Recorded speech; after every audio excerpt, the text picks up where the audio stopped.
Mesdames et messieurs, bonjour. Bienvenue dans notre émission littéraire Un auteur, une œuvre, là où le verbe nous berce et la pensée s'élève. Aujourd'hui, nous recevons une œuvre qui est un recueil de poésie écrit par Monsieur Eko Kieno qui a pour titre Du verbe pour la paix. Bonjour Monsieur Eko Kieno et bienvenue sur le Faso TV. Merci madame. Avant de parler de cette œuvre, pouvez-vous nous parler un peu de votre parcours et d'où tirez-vous cette passion pour l'écriture? D'accord, merci. Avant tout propos, je vais remercier la maison et les responsables et tout le personnel du Faso et TV. Alors pour en tout cas l'intérêt porté sur ma modeste personne. Je suis Eko Kieno. Alors à l'état civil Kieno Sibiri. Kieno Sibiri. Alors je suis de formation professeur de SVT, professeur certifié de SVT. Alors, je suis en service dans la commune de Komselega, alors depuis 2009. Je suis aussi, à côté de ces activités d'enseignement-là, je suis aussi écrivain.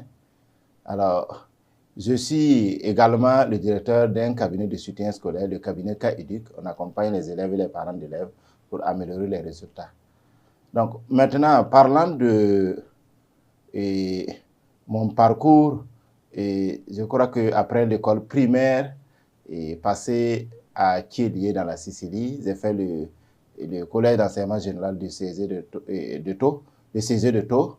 Alors, c'est toujours dans la Sicile. Après cela, j'ai fait le lycée départemental de Sabou, où j'ai eu le bac. J'ai commencé les études en sciences économiques et des gestion à l'université de Kourou. Alors, et après de là-bas, j'ai eu le concours de l'IDS. Je suis rentré en 2007. En janvier 2007 pour suivre une formation de 4 ans. Et là, on est sorti en 2010 comme professeur et certifié des collèges option mathématiques et sciences de la vie et de la Terre. Alors, c'est plus tard que je me suis spécialisé en sciences de la vie et de la Terre, voilà, pour en tout cas l'enseignement des SVT au collège et au lycée. Voilà un peu de manière ramassée, alors, mon parcours. Maintenant, ma passion pour l'écriture. Alors, il faut se dire que il y a deux choses. Il y a le fait que quand tu es engagé dans ton milieu, alors l'écriture, ça vient naturellement. Parce que quand tu te mets à partager ton expérience autour de toi, avec tes compagnons ou bien avec les plus jeunes, alors avec le temps, tu te rends compte que quand tu écris, le livre voyage non seulement dans le temps, mais aussi dans l'espace. Alors, une œuvre qui a été écrite au Burkina peut se retrouver en France, en Inde, en Côte d'Ivoire, au Ghana. Alors, ça, c'est dans l'espace. Et ça voyage aussi dans le temps. Alors, nous lisons aujourd'hui des œuvres qui ont été écrites il y a 100 ans, et voire plus. Voilà. Donc, ça voyage à travers des générations. Et quand c'est comme ça, alors je pense que le message passe beaucoup plus que quand on le partage simplement comme ça. Voilà. Donc, en ce qui concerne mes premiers écrits, je crois que c'est beaucoup plus dans le théâtre que j'ai commencé. Alors, et c'est comme je dis, c'est l'engagement dans le milieu là qui a amené tout ça. Comme on dit souvent, c'est le terrain qui commande la manœuvre. Voilà. Je sais que la première pièce théâtrale que j'ai écrite, c'était pour sensibiliser alors, nos parents au village, parce qu'il y avait un problème sérieux. Alors après nous, et la première promotion de l'école, il n'y avait même plus d'élèves. Les gens ne voulaient plus envoyer les enfants à l'école. Et on s'est retrouvés pour des activités de sensibilisation. Et je me suis dit, je vais rédiger une pièce de théâtre et ça peut permettre de sensibiliser. Effectivement, on l'a fait, on a monté ça, on a joué au marché. Et je crois qu'après ça, ils ont fait un recrutement et c'était vraiment un record. Voilà, en tout cas, ils ont pu avoir plus que, en tout cas, depuis le début de l'école. Voilà. Plus tard aussi, à l'IDS aussi, dans les mouvements de jeunesse, et que ce soit au niveau de la jeunesse étudiante catholique ou bien au niveau du bureau des élèves professeurs, alors, j'étais sollicité pour écrire des scénarios, alors, de théâtre pour sensibiliser sur tel ou tel thème. Voilà, donc Et c'est comme ça a commencé. Après, j'ai rédigé mes premiers essais. Alors, j'ai rédigé un recueil de nouvelles. Mais les premiers n'ont pas été publiés, malheureusement. Il a fallu attendre 2012, 2013, voilà, 2013 précisément, où j'ai rédigé un essai, alors, éco-citoyenneté et développement durable. Voilà, ce que je n'ai pas dit, c'est que je suis aussi au niveau de l'écologie. J'ai même fait une licence en gestion des déchets. Voilà, donc ça fait qu'il y a l'engagement sur le plan environnemental. Ça m'a amené à écrire ça pour sensibiliser déjà les scolaires, comme je débutais et comme jeune enseignant aussi, alors, sur les questions environnementales.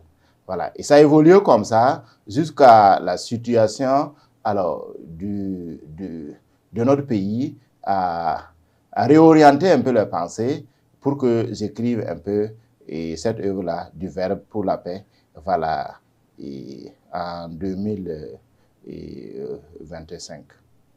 Monsieur Eko Kieno, enseignement, éducation et écriture, comment arrivez-vous à concilier toutes ces casquettes? Alors, merci bien madame pour cette question.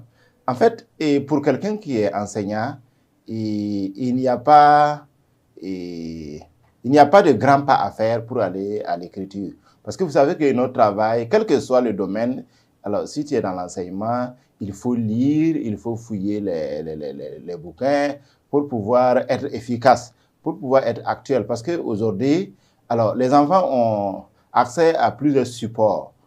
En plus de livres, ils ont les téléphones où ils peuvent avoir facilement accès à Internet. Il y a des thèmes qui sont développés à travers les réseaux sociaux. Donc, ça veut dire que les enfants, là, alors, ils se cultivent. Alors, donc, l'enseignant doit être aussi à la hauteur. Donc, il faut qu'il se cultive lui aussi. Alors, fouiller les livres, alors, lire sur Internet, faire des recherches. Alors, donc, c'est pour dire que notre travail, les préparations, j'oubliais les préparations, c'est-à-dire qu'à chaque fois, on écrit. Et si on devrait relier ce qu'on a rédigé en termes de préparation de cours, en termes de fiches pédagogiques, voilà, je crois que c'est déjà des livres. Donc, un enseignant, c'est déjà un écrivain. Alors, en tout cas, il est prédisposé à l'écriture.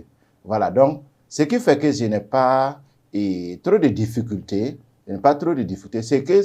ce qui nous manque parfois, c'est l'inspiration. Parce que l'écriture demande de l'inspiration. Tu peux bien vouloir écrire sur un thème donné, mais si tu n'es pas inspiré, bon, tu prends le bic, le cahier, tu es assis, mais c'est difficile.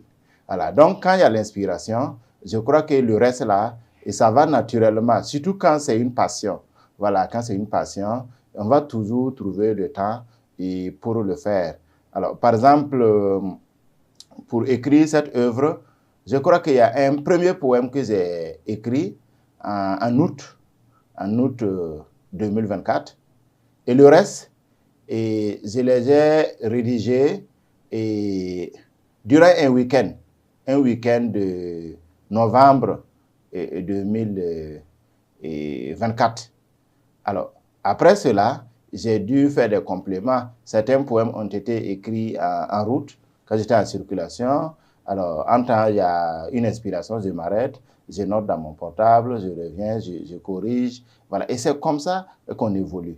Voilà. Donc, pour quelqu'un qui est enseignant, je crois que c'est naturel. L'écriture, s'il y a la volonté, alors il peut le faire facilement. Parlons maintenant de votre œuvre qui a pour titre Du Verbe pour la paix. Tu as un titre assez fort. Et d'où vous tirez cette inspiration pour écrire ces poèmes et tout? Oui, en fait, vous savez, depuis une dizaine d'années, voire une douzaine d'années, nous sommes dans une situation et chaque citoyen, alors réfléchit sur sa contribution pour sortir le pays de cette situation-là. Donc, chacun, en fonction de sa situation et de sa profession, de ses capacités, il essaie de donner ce qu'il peut. Déjà dans les classes, alors, nous faisons de la sensibilisation. Je sais que quand il y a eu la première attaque sur Kwame Nkrumah, le lendemain quand je suis rentré en classe, alors les enfants ont commencé à indexer des groupes ethniques, des groupes religieux, et il a fallu vraiment les recadrer pour dire que, en fait, ceux qui nous attaquent, alors, ils n'appartiennent pas à un groupe ethnique donné ou à un groupe religieux donné. Ce sont des bandits tout simplement, et nous devons nous unir pour les combattre. Voilà, déjà c'était ça. Maintenant, au fur et à mesure que ça évolue, il y a l'inspiration. Je sais que j'ai déjà eu à développer un peu ce thème-là sur un certain plateau où on posait la question, tu es citoyen, quelle peut être ta contribution pour sortir le pays de sa situation sécuritaire et actuelle. Alors, donc, et après ça, je me suis dit, alors, est-ce qu'il ne faut pas poser tout ce qu'on dit de gauche à droite là sur du papier pour que ça dure? Voilà. Et en voulant le faire, j'ai trouvé que le recueil de poésie, ça va beaucoup plus marcher avec ce que je voulais.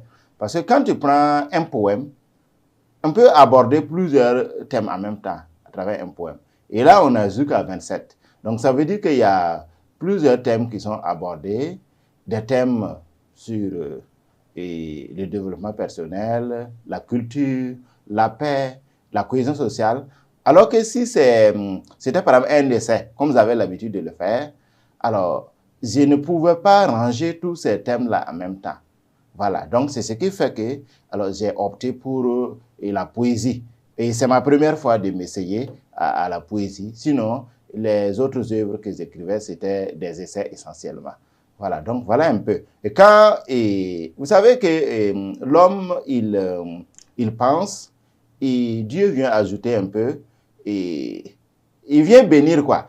Quand j'ai beaucoup hésité, il y avait beaucoup de titres que j'avais en tête, mais finalement j'ai arrêté ce titre-là du Verbe pour la paix.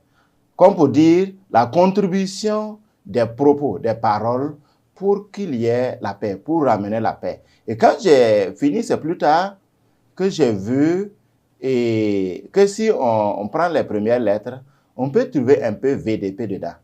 Du verbe, le D, verbe V, et puis paix. C'est vrai que ça ne suit pas l'ordre, voilà, mais bon, c'est pour dire que la situation en elle-même là commande que nous soyons inspirés et que nous puissions écrire. Donc voilà un peu le contexte dans lequel cette œuvre-là a été rédigée et publiée.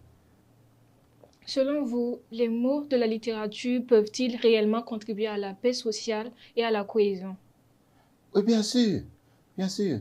Quand il y a une crise, que ce soit dans la société traditionnelle ou la société actuelle, mais les gens vont s'affronter, ils vont tout faire, mais à un certain moment, ils vont voir qu'on ne peut pas s'affronter éternellement.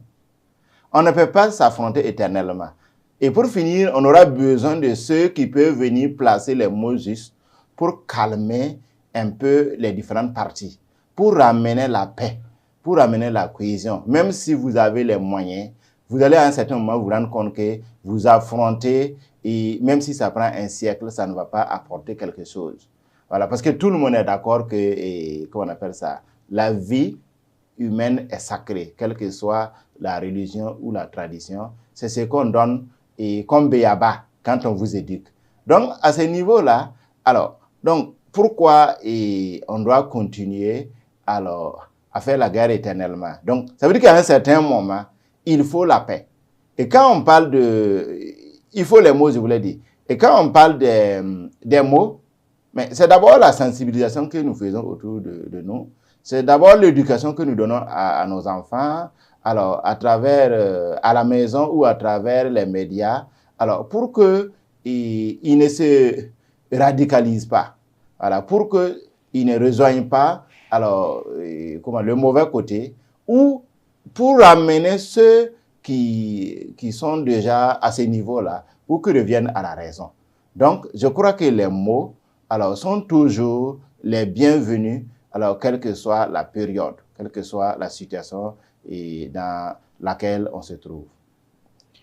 Ok, Monsieur Kieno, à qui s'adresse votre recueil? C'est aux jeunes, à la famille, aux grandes personnes et tout.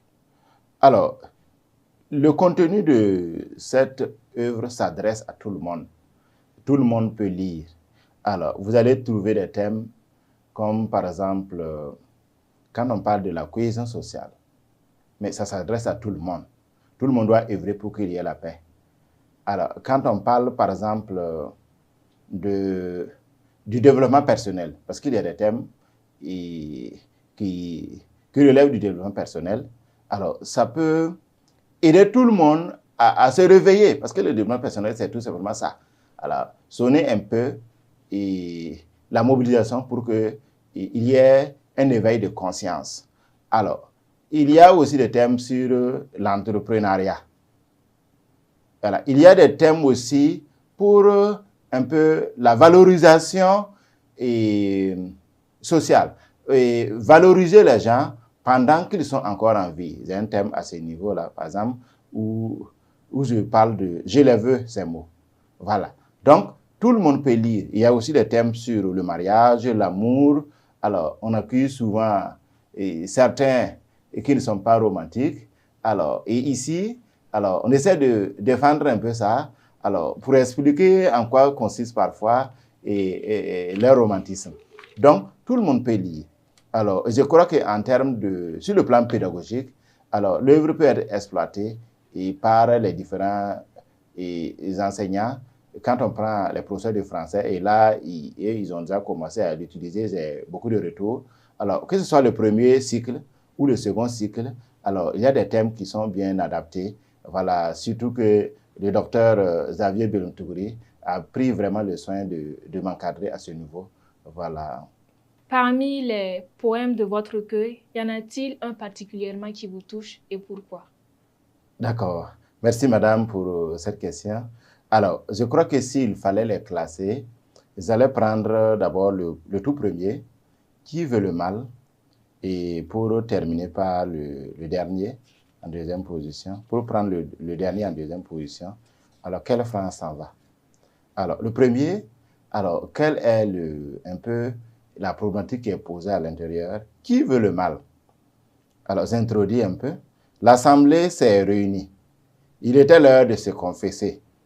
Toutes les confréries étaient conviées. Alors, l'objet important beaucoup, il n'y avait personne à délaisser.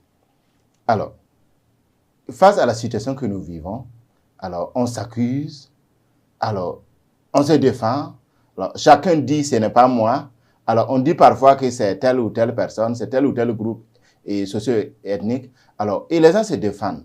Maintenant, ici, ce que moi je souhaite, c'est que les gens s'asseyent pour poser la situation.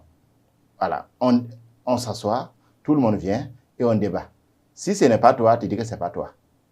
Voilà. Et une fois qu'on arrive à s'entendre que ce n'est pas quelqu'un qui est de notre milieu, on sait maintenant que c'est un ennemi. Voilà. Parce que si je pense que c'est mon voisin, c'est difficile d'attaquer mon voisin. Mais si c'est un ennemi, une fois qu'on s'entend que c'est un ennemi, facilement on attaque un ennemi. Puisque on va se mettre ensemble maintenant pour l'attaquer parce que c'est un ennemi. Voilà un peu ça. Maintenant, le deuxième dont je parlais, quelle France s'en va? Alors, il y a eu des moments où on a accusé tel ou tel pays d'être à l'origine de notre situation. Alors, quand on parle de vallées locaux, quand on parle de colonisation, de néocolonisation, alors, de gens qui sont un peu les mentors de ces bandits qui nous attaquent. Alors, maintenant, moi, ce que je pose là-bas comme problématique, c'est quoi?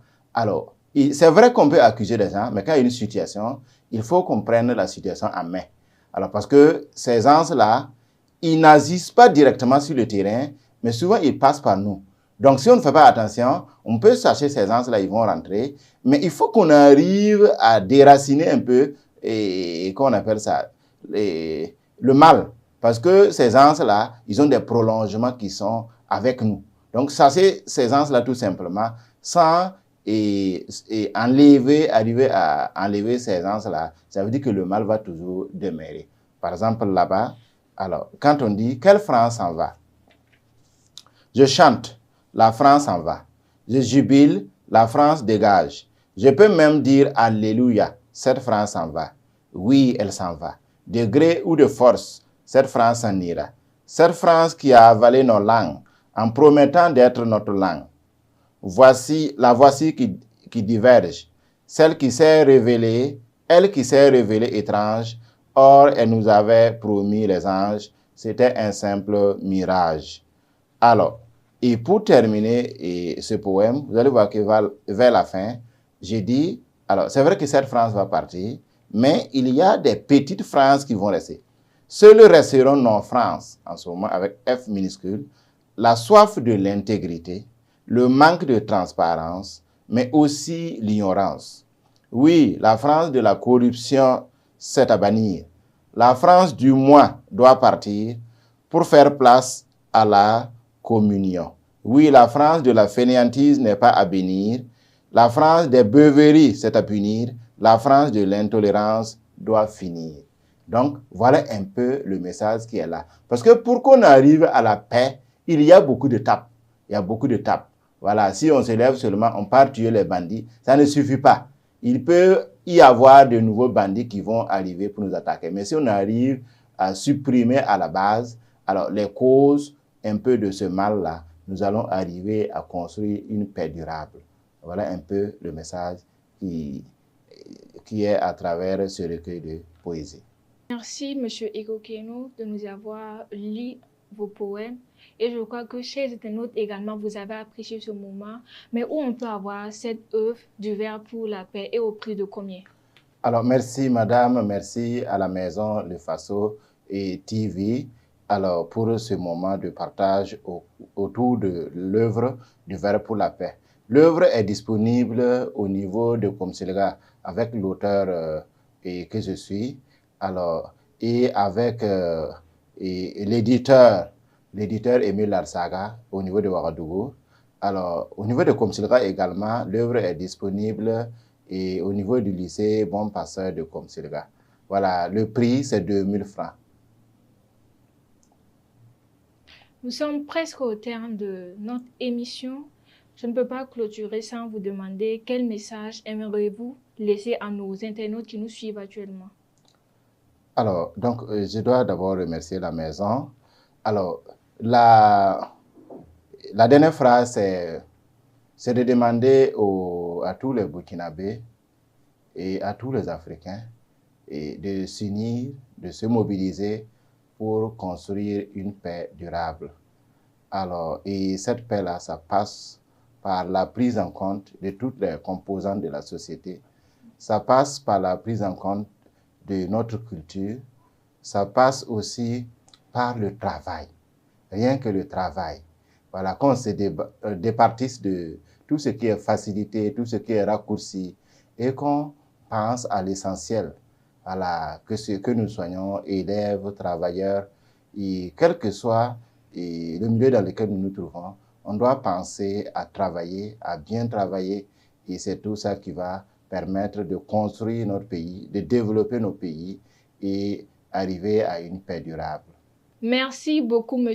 Eko Keno, de nous avoir partagé l'univers de la poésie avec votre œuvre du Vers pour la paix. C'est moi qui vous remercie. Chers téléspectateurs, nous retenons que les mots ont le pouvoir de sensibiliser, de rassembler et d'ouvrir la voie de la paix. Merci à vous de nous avoir suivis et n'hésitez pas à vous abonner, à liker et à partager. À très bientôt pour de nouvelles émissions. C'était Cynthia Sakandi.